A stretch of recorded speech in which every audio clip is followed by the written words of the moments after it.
Abram a Bíblia em 2 Samuel, capítulo 11, versículo 5. 2 Samuel, capítulo 11, versículo 5, logo no início, amém?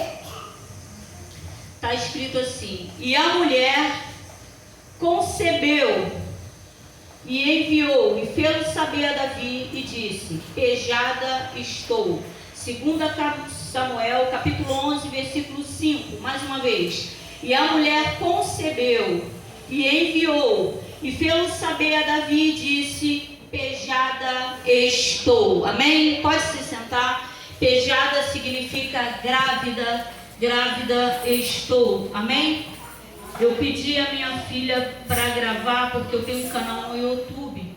E eu prego no YouTube, eu prego no Facebook, eu prego no WhatsApp, eu prego no Instagram, né? Eu costumo falar estragado.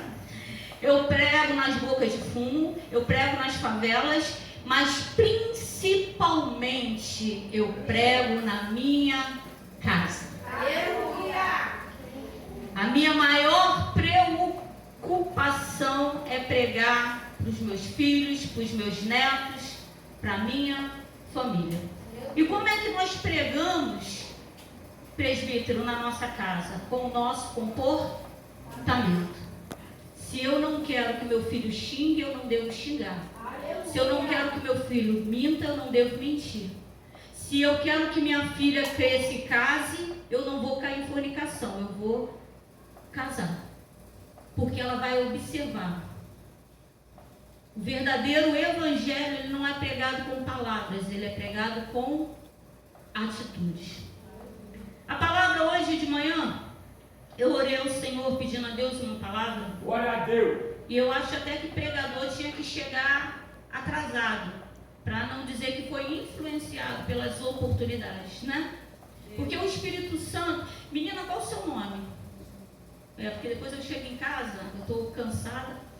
E às vezes, quando eu estava ali, Deus mandou eu te tocar. Tu não vai pregar como eu prego, que eu erro, entendeu? Eu prego devagar. Você vai pregar, todo tempo eu via você pregando igual a Camila Barros, sabe? De correr para lá e para cá, das pessoas pararem para olhar para você, porque Deus te usando no profundo. Não é um pregador pequeno como eu, não, grande. Deus mostrava assim mesmo. Deus ainda falava: Camila Barros, para você ter uma referência de como Deus quer te levar, para onde Deus quer te levar. Só que Deus falava que Ele vai começar a te mostrar coisas que você precisa abrir mão. Algumas coisinhas que às vezes você vai falar: bobeira, todo crente faz isso. Mas se você não abrir mão, você não vai alcançar a promessa do Senhor. Deus vai te mostrar. Ele não vai falar: o profeta vem te entregar, não. Ele vai falar com você, e você vai abrindo mão, e você vai chegando aonde Deus quer te levar. Você não fala o seu nome, não. Qual o seu nome? Eu que não tenho que falar, você tem que falar. Quando o pastor mandou eu colocar a mão em você e eu comecei a orar, você sabe o que é maldição hereditária? Maldição hereditária tem maldições hereditárias igual o demônio hereditário. Por exemplo, a minha mãe, ela tinha Pombagira, Exu Caveira e Maria Mulamba. Quando eu nasci, esses demônios começaram a me acompanhar. Quando meus netos, meus filhos começaram a nascer, esses demônios começam a acompanhar. Então, quando a gente aceita Jesus, minha mãe aceitou Jesus, minha mãe manifestou, então ali começa a quebrar a maldição hereditária. Mas existe uma palavra na Bíblia que fala: nunca mais direi em Israel que os pais chuparam uva verde e o dente dos filhos embotaram. Sabe o que Deus está querendo dizer? Que quando um pai ele aceita Jesus, ele começa a trazer bênção. Está entendendo? Está trazendo bênção para os seus filhos. Mas os seus filhos também têm que caminhar na presença do Senhor. E como é que tu vai fazer isso? As maldições hereditárias estão sendo quebradas. Sabe, se chama, nós costumamos dar aula dominical, chamamos de padrão familiar, né? Meu pai bebe, eu também bebo. Meu pai traía, eu também traio. Então Deus está quebrando o padrão familiar na tua casa. Está ouvindo? Crie seus filhos na presença do Senhor. para que venha sempre estar quebrando. Você compreende isso? Amém.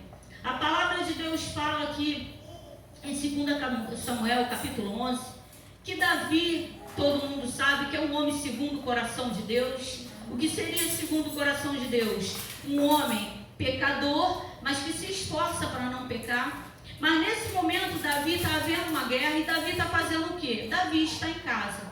Todo o exército de Davi está pelejando. Davi deveria estar na frente de batalha, mas Davi agora já está bem. Davi já venceu muitas guerras. O nome de Davi já é conhecido. Levando assim para a nossa realidade, para a nossa cultura, como eu gosto de dizer, ele é agora, vamos supor, um pastor, está andando de carrão, está bonitão, todo mundo fala, nossa, esse cara prega bem, esse cara tem unção. Então ele agora está numa zona confortável, que ele acha que ele pode ficar faltando o culto, ele acha que não, hoje eu não vou na consagração, eu vou só no culto de domingo. Davi agora está com essa soberbia e ele acha que não precisa mais ir na igreja. Ele acha que, não, hoje eu não vou, hoje está calor, hoje está frio. Mas Davi está sendo chamado para uma responsabilidade. Qual é a responsabilidade de Davi? Está à frente de batalhas. A verdade é que Davi está esfriando e Davi não está vendo. Um homem que falava com o Senhor: Senhor, será que se eu for para lá vão me entregar? Aí Deus: sim, vão te entregar. Aí ele levantava e falava: vamos embora, porque Deus falou que vão nos entregar. Senhor, é para fazer assim? Não é para fazer? Agora esse homem está esfriando, mas ele não percebe. Por quê? Porque a soberba já está. O homem que começou segundo o coração de Deus não percebe que está esfriando. E ele fala: não, nessa batalha eu não vou não. Todo o exército está pelejando. A arca de Deus ainda não retornou. E aí está o Davi, crente que está cheio de unção, andando pela varanda, e onde que ele avista? Batseba, tomando banho. Era comum, não existia banheiro, irmão. Existia, botava assim, tipo esqueci até o nome que bota, assim, lá nas lojas, quando a gente vai botar roupa, não puxa assim, aquele negocinho, aberto em cima. Era assim que as mulheres tomavam banho. De onde ele estava, ele avistou. A culpa é dela? Tem muita gente querendo botar a culpa no pecado. Eu pequei por culpa dela. Tem homem que pega e fala: eu peguei porque ela estava andando de shortinho, ela que estava andando de sutiã, ela que estava andando pelada. Isso aí é problema dela. Ezequiel 18 fala que a salvação é individual. Sabe a palavra que Deus me deu hoje? Sabe qual é o título que Deus hoje? Hoje eu orando, Deus falou assim. Eu falei: Senhor, o que é para pregar? E ele falou assim: você vai perguntar para a minha igreja se eles estão indo para a igreja ou eles estão indo para o Senhor. Não me responde não, porque eu não salvo, eu não curo, eu não liberto, nem tenho a chave do céu. Não pergunte para o seu irmão não, porque a salvação individual a gente tem que perguntar para nós todos os dias. Pergunte para si mesmo. Fale com o Espírito Santo: eu estou indo para a igreja ou eu estou indo para o Senhor? Para onde que eu estou indo? Aí Davi olha ela tomando banho. Qual era dele? Qual era dele? Nós somos carnais. Sair correndo. Porque a palavra fala de um jovenzinho que, segundo os teólogos, deveria ter mais ou menos 16 anos. Pensa, jovenzinho, bonitinho. Aí vem aquele mulherão, porque os reis e os príncipes não pegaram a gente com a barriguinha igual a minha não. Era só bonitona assim pra você, entendeu? Aí vem aquela mulher bonitona agarrar um jovem virgem, né? Tu acha o quê? Qual é a dele? Não tem ninguém vendo. Mas José lembrou que ele tinha promessa, presbítero. José lembrou que os planos de Deus eram maiores do que os deles. Aquilo que estava vindo para ele, que parecia muito bom, ia estragar todos os planos de Deus. Ele já veio de um processo muito difícil. Sabe o que Deus está falando? Vem lembrando tudo que você já sofreu e já passou. Vai parar agora por quê? Vai parar no meio do caminho, correr no deserto. Tem gente que está tão pertinho da vitória. A palavra fala que Agar, ela bota o filho dela ali para morrer. A distância de uma flecha. Acabou a água. Vamos levar? Nossa realidade, nossa cultura. O filho dela representa o teu sonho. O filho dela representa a tua oração. Tu colocou a tua oração num lugar, teu sonho num lugar. Vai morrer. Acabou a água, acabou a esperança, acabou a fé, acabou o dinheiro. Eu não sei do que depende o teu sonho, mas provavelmente você falou, acabou. E a palavra fala que o menino começa a chorar e um anjo vem e abre os olhos de Agar.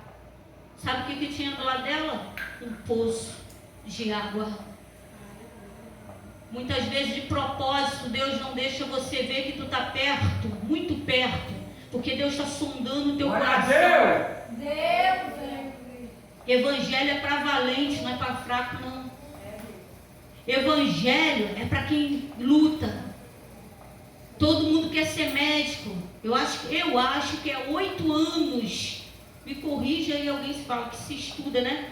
8 anos para você receber a sua carteirinha. E depois que você se torna médico, você continua estudando para receber um salário em torno de 20, 30 mil, dependendo de onde você vai trabalhar. Quem não quer? Eu quero. Vocês querem salário de 20, 30 mil? Então bora estudar que ainda dá tempo. Eu estou vendo que todo mundo aqui é mais novinho do que eu. Ainda dá tempo. Aí ele fica olhando. Quem fica olhando muito para o pecado, o que acontece? Foi entrando no coração.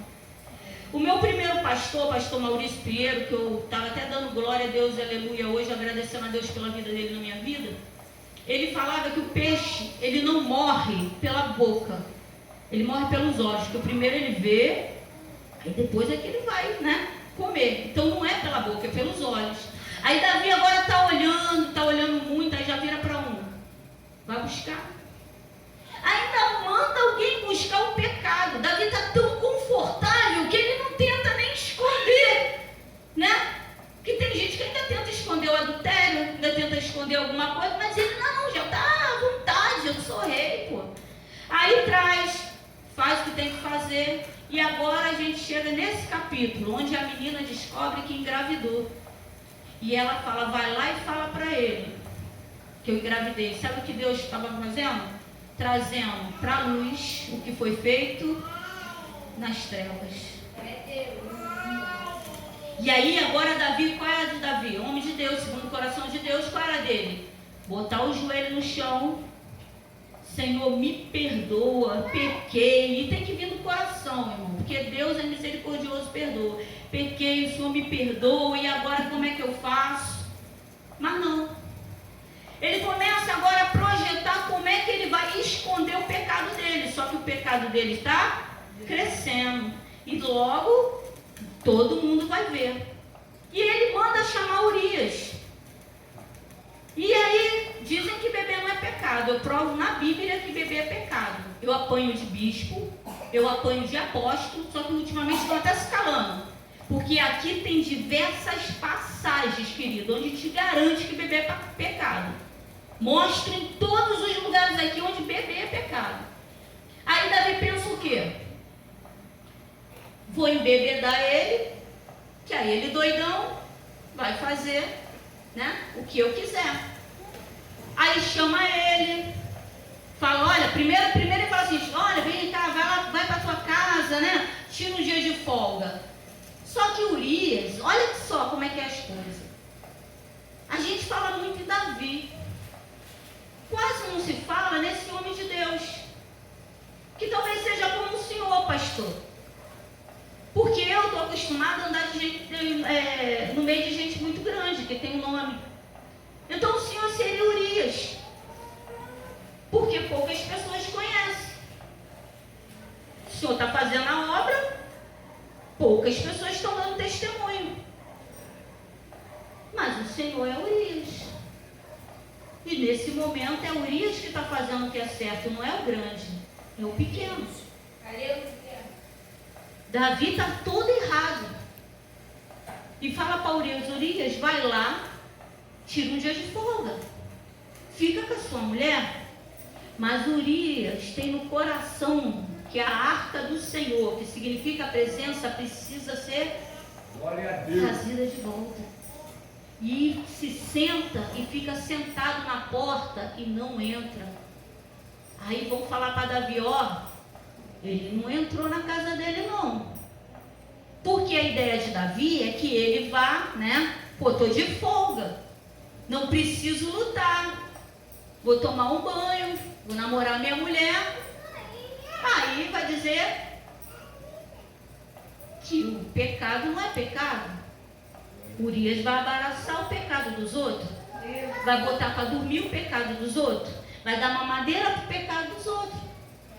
Só que Deus não deixa alguém que tem o coração voltado para buscar a presença do Senhor enganado.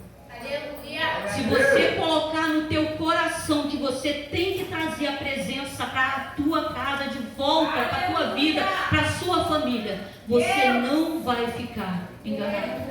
Deus não quer saber se é grande, Deus não quer saber que é pequeno, não quer saber que tem carteirinha, se não tem carteirinha. Tu pode ter chegado agora, aceitado Jesus agora, mas veio com um propósito. Eu quero a presença do Senhor na minha casa. Deus não vai deixar você enganado. Aleluia! E aí, Davi chama e agora sim, Davi pensa, vou embebedar ele, para ele fazer o que eu quero. Aí a noite toda, vamos embora beber. Aí ele doidão, vai Urias para casa.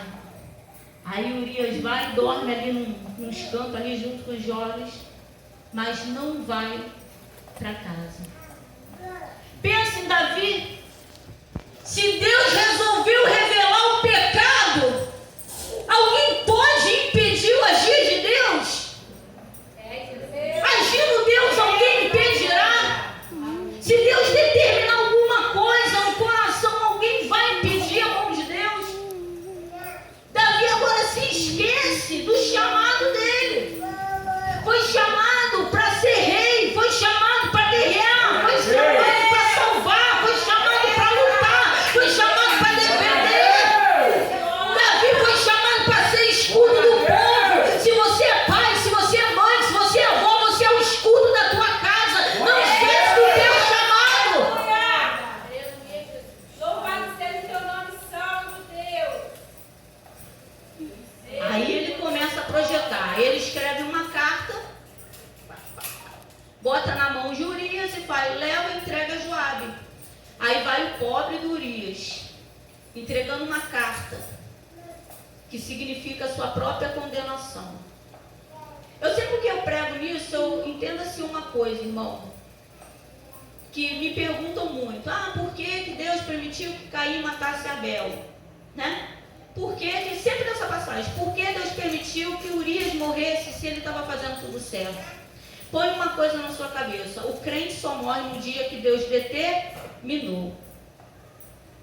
Obra de feitiçaria nenhuma, obra de macumba nenhuma, bala perdida nenhuma te acha, se não for o dia que Deus determinou na tua vida. Semana passada eu falei, né? O meu cabelo ele vinha mais ou menos até aqui, só que é a escova progressiva, né? Aí eu fico assim mexendo os cachos, foi dando nervoso. Aí eu fui lá no banheiro, peguei a tesoura e aí as meninas ficaram doidas. Tá maluca, mãe? Eu falei, não, tá me matando. Só que aí eu vi as trancinhas, né? Até brincar, eu não sabia que gostava do afro, não. Eu falei, pô, bonitinho esse negócio. Aí eu liguei para uma amiga, falei, ela me deu o endereço. Eu falei, caramba, como é longe da minha casa? Aí eu peguei um mototáxi e me achei. Fiz, só que na volta eu fiquei meio perdida me achando, assim, onde que eu tô? Aí eu escutei um louvor vindo daqui. E eu senti de entrar e eu entrei. E nesse dia eu falei para vocês que fazia uma semana que minha filha tinha morrido. Débora veio para mim há 3 anos mais ou menos, é filha do coração. E ela é 1 ano mais nova do que a Diana, que está ali. Então elas eram basicamente do mesmo tamanho. Só que quem criou ela foi o pai. Desde pequenininha, desde os 4 anos. Então quando ela chegou, né, ficava lá em casa direto, comendo, dormindo, né? Falava, bora para a igreja. Começava, onde eu chegava, olhavam e falavam, falavam assim, nossa, como são parecidas, achavam que eram gêmeas, de tão parecidas que eram. E aí os outros perguntavam, porque os outros sabem que ela é minha filha, mas não de onde surgiu essa, de repente, né? Aí as pessoas perguntavam, é sua filha? Eu vi aquele olhinho, me olhando. Conhece esse olhinho, né? Ai de mim se dissesse não. Aí eu falava, é. E aí começou, né? Minha mãe pra lá, uma hora me chamava de tia, uma hora de mãe. E eu abracei. Só que a gente estava depois conversando, depois que ela morreu, e Deus veio durante 3 anos. Sabe o que é 3 anos Deus falando que está vindo buscar alguém e tu não quer ver? Depois, quando nós sentamos, a gente foi somando as coisas, Deus preparando tudo para quê, presbítero? Para que ela fosse salva. Deus não estava, já parou, foi falado aqui. Eu não sei se amanhã, irmãos, a minha filha estava sentada. Eu até falei, Débora, de onde surgiu tanta pergunta? Fica aí com esse caderno aí anotando essas perguntas. Porque o faraó, porque isso. Eu falei, onde que eu estava, Débora? Tanta pergunta da Bíblia, ela estava muito espiritual. No domingo, ela falou assim, teve um congresso de jovens na Paz e Vida, e elas falaram, queremos ir. Eu falei, vou levar vocês. Só que ela cansada, eu falei, é melhor não ir. Elas, não queremos ir. Eu chamei o Rubi, levei elas cansadas. Voltamos. Queria estar espiritual. A minha filha estava pronta para ir. Porque eu prego o evangelho dentro da minha casa. Ela foi criada pelo pai presbítero desde pequenininho. Imagina quando chegou na igreja e todo mundo, aí aquela guerrinha que tem entre os jovens, né? Não, porque isso, eu acho que o fulano não devia cantar. Eu falei, onde está escrito isso? Mostra na Bíblia que o fulano não podia cantar, né? Não, porque se ele cantar eu não vou ficar, e aí o pastor tem que ficar calado, não pode ficar explanando isso para a igreja, né? Para não trazer mais confusão. Eu falei, não, ele fica. Não, se ele ficar eu saio. Eu falei, então você vai sair, porque eu não vou tirar uma pessoa da igreja que não é minha. Essa igreja é de Deus, né? E aí falaram, aí vai que não sei o que. Alguém falou, porque ele não é batizado. Aí o outro falou, mas a Débora não é. O quê? Eu, Débora, tu não é batizada não? Eu, Débora, tu nasceu na igreja. Tu tá esses anos todo louvando, cantando, pulando, tocando bateria e tu não é batizada. Senta aqui. Aí puxei uma garrafa de café desse tamanho. Ela não bebo café. Eu falei, é pra mim, que essa conversa vai ser longa. Vamos abrir a Bíblia. Vamos ver por quê. Eu só fui na Bíblia, só na Bíblia. E falei, agora medita em tudo que eu te falei e tenta entender por que você ainda não se batizou. Por que você ainda não aceitou essa pessoa maravilhosa? Pensa, gente, Jesus. Quem gosta de ser traído aí, levanta a mão. Ninguém gosta de ser traído? Jesus não trai. Alguém gosta de ser esquecido? Eu não. Jesus não esquece de ninguém. Pensa numa pessoa que tu pode falar tudo. Tudo. Uma vez, antes de aceitar Jesus, olha que eu já ouvi a voz de Deus, mas antes de aceitar Jesus, eu fiz uma oração que eu olhei assim e falei assim, vem cá, tu não tem o que fazer aí não, seu desocupado? Vai levar minha mãe por quê, pô? Cheio de gente ruim aí no mundo. Vai matar minha mãe, vai levar minha mãe, não tem o que fazer não. E tu acredita que mesmo eu orando assim, ele ouviu a minha oração e não levou a minha mãe? Que Deus é esse que consegue olhar por dentro de você, sentir a tua dor e não levar em consideração as suas palavras? Porque se eu tivesse no lugar dele, eu ia falar, quando tu falar comigo direito, moleque, ó, pá! Que eu fui criada assim, né? Chinelada, né? Fio de ferro. Esses fios aí, ó, esses não, esses são muito grossinhos, mas fio assim, ficava pendurado no prego. Foi assim que Deus ouviu a minha oração. Um pouco antes da minha filha morrer, eu falei, vai dormir aqui ou vai para casa do seu pai? Ela, vou para casa. Aí eu, tá, então deixa eu te orar. Eu orei a Débora. Quando eu comecei a orar, eu comecei a morder a minha boca para não chorar. E eu fui andando na frente e falando, vambora. Aí cheguei lá e falei, seu Valdemir, bota ela para dentro que ela está cansada. E eu voltei. Quando eu sentei, ela me olhou e perguntou, o que foi, mãe? Aí eu falei, Diana, quando eu estava orando a Débora, eu senti uma dor de perda tão grande, tão grande, tão grande. Eu não sei o que ela tem, mas Deus falou que essa doença é para a morte. Deus estava me falando que não era para eu repreender a morte, porque eu tenho o dom de repreender a morte. Mas algumas vezes eu orei a algumas pessoas e eu tive que pagar um preço, porque essas pessoas elas já tinham aceitado Jesus, varão, porque estavam no leito. E quando eu repreendi a morte, elas voltaram para o pecado e morreram sem salvação. Então muitas vezes a gente não consegue compreender o agir de Deus. Se Deus não fizer do jeito que eu quero, da maneira que eu quero, eu largo Deus. Mas Deus é bom. Ele é justo. A palavra fala que Urias agora entrega a carta na mão de Joabe. E lá está escrito o seguinte: todo o exército, os generais, os capitões, eles têm que ficar na frente.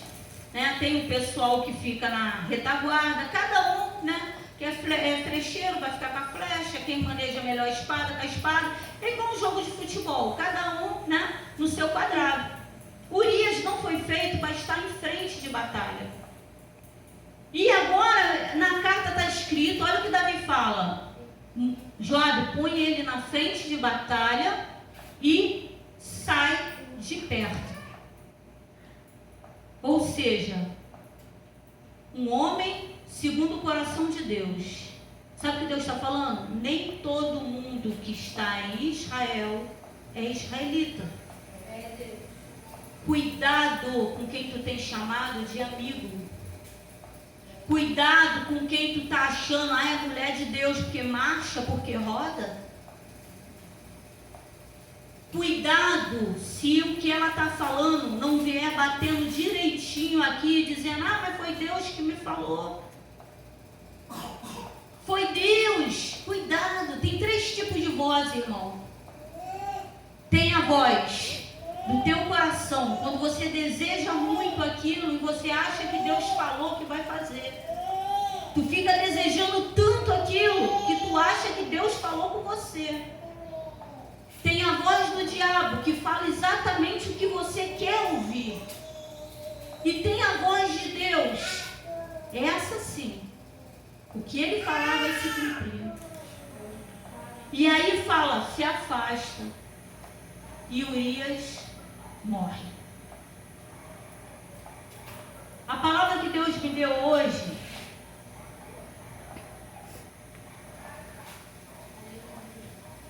você está vindo para a igreja ou você está vindo para Deus? Uma vez, quando eu era membro, eu estava orando e eu acordei com Deus falando assim: nunca confunda unção com salvação. E eu guardei isso como uma tatuagem no meu coração. Por quê? Porque depois que Deus falou isso, Deus começou a me usar muito em profecia, em arrebatamento. Imagina quando Deus falou só para ela, eu fiz, e a pessoa caiu falando em línguas, saiu rodando. Aí eu fui inflando, Senhor. Fui inflando. Aí o meu pastor me deu uma ordem, né? E aí eu achava que eu era a bambambam da igreja, né? Se eu faltasse o culto não aconteceria. Aí Deus veio com uma agulhinha espiritual e foi murchando a minha soberba, varão. Eu fiquei tão soberba, porque eu tinha muita unção, que eu estava perdendo a salvação. Para Deus não me perder, Ele veio,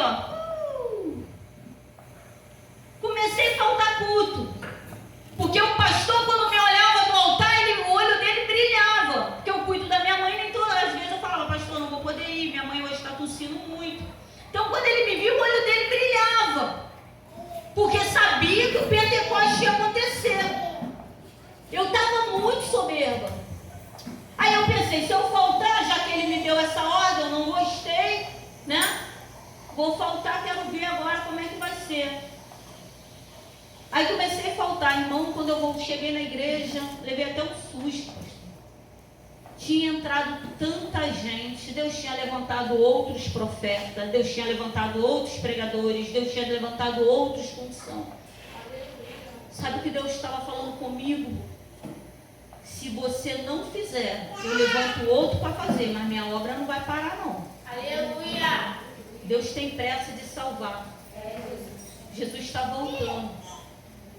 Eu vou dar um testemunho rápido para estar encerrando, que foi dentro dessa palavra.